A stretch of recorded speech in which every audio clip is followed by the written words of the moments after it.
Okay, welcome again sa isang namang edition ng ating toy review. This time featuring a very rare Optimus Prime. Bihirang-bihira to rin, kasi ito, mabibili mo lang naman sa palengke ng may kawayan. Pero anyways, as we can see here, medyo kakaiba yung arrangement niya.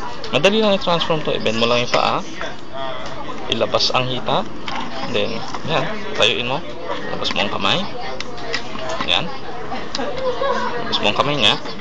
Then, yan, parang halos kahawig siya ng 25th year anniversary ng Optimus Prime. Ganda, no? Astig. Yan lang, medyo buntis. Beer belly Optimus Prime. Anong masasabi mo, pare?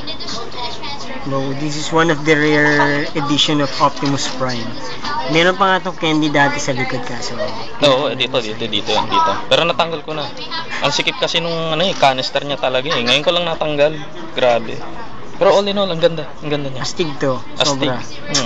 I recommend this really. Well, that concludes our toy review for today. Thank you so much. Oy, ano to?